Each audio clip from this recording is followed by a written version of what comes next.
How many of you think that tennis is an easy sport to play and win in? If you agree with this, don't worry, you're not alone. A lot of other people think so too. All you have to do is serve, receive, rally, win the point. Super simple, right? Actually, not quite. There are numerous components that go into tennis and the overall success of a player. One of the most crucial components is a player's overgrip, the seemingly useless but sometimes colorful wrap that goes around the end of your racket.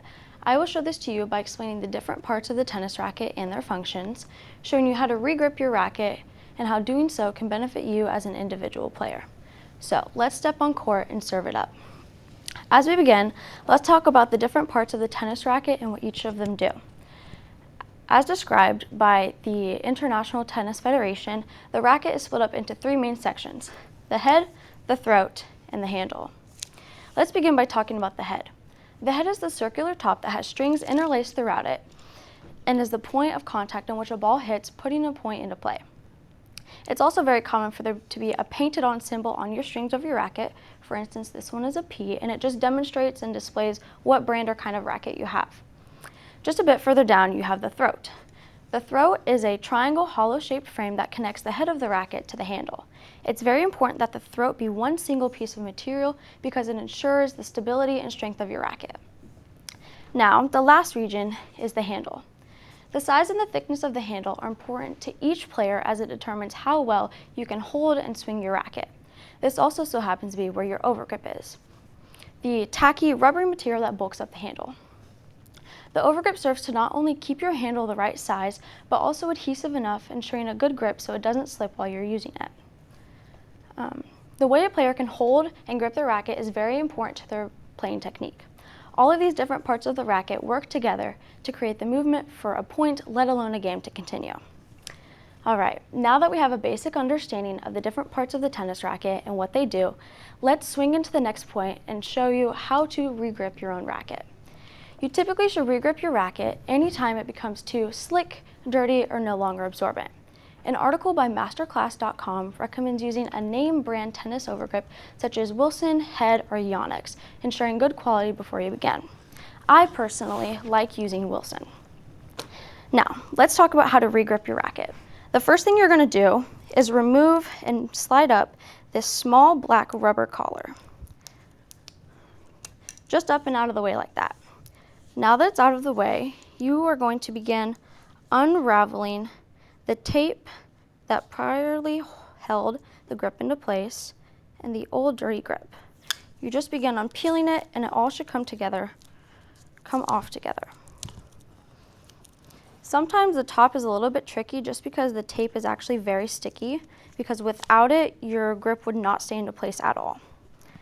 So, you get the tape off and you can just begin unraveling your old dirty grip. Now that that is removed, you can go ahead and put it to the side or throw it away and get out your new overgrip. They come in these little rolls, and the first thing you have to do is just remove this little sticker-like piece that held it all together in the beginning. Don't throw it away, just put it off to the side for now. Now that your handle is ready to be wrapped, and this has no longer been wrapped closed, you can begin unrolling your new grip. Some people like to do this step and the next step together, but I personally like to do them separate just because it's easier to get all of the different pieces apart. Once it's unwrapped, you will see a very thin plastic film on one side of the grip. Just like that. All you have to do is peel it all the way off and throw it away. Now that your grip has that removed, you're going to look for the smaller, more narrow end like this. On the back of it, you will notice a small square sticker, which is very important because this is the side that will go down on your racket first. So make sure you flip your racket upside down so the bottom of your handle is facing up towards the ceiling. Now, go ahead and remove that small sticker so the tackiness is exposed. So, with the sticker face down towards the racket and the tacky side of the new overgrip facing you, start wrapping at the bottom of your racket. When you do this, you typically should follow the original diagonal pattern that is on the handle. Some people like to go straight, but it's more efficient to wrap diagonally as it covers more space and isn't as difficult.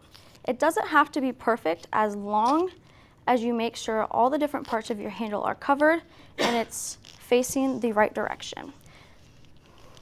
You will just continue wrapping like this. Some professionals choose to not use their entire grip, but instead cut the excess so they don't have to use it all. But I prefer just using the whole thing, even if it makes the top of it just a little bit more bulky. All right, now that you have the entire handle completely wrapped, don't let go, but go and reach back for that sticker we peeled off at the beginning. Find a way to hold your grip and begin getting this sticker ready. Remove the backing and take this new sticker and put it around the free open side of the grip that is not secured yet, and just wrap it all the way around. Now, your last and final step is to take that black rubber collar and put it back over that sticker. You are now all done. It's much cleaner and it's much more tacky. The process of regripping your racket may seem tedious or boring, but it's actually very important to do. So, now that we have shown you how to regrip your racket, let's win this last and final point by talking about the benefits and importance of doing so. Like I mentioned before, it may seem really useless, not very important, but it does have many hidden benefits for you as a player.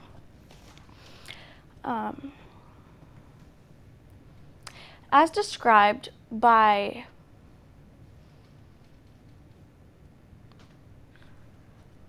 a common article among tennis players, your racket overgrip serves to not only keep the racket adhesive enough for your good grip, but it also provides extra thickness in your handle, comfortability, and a better base hold for the next hit coming your way.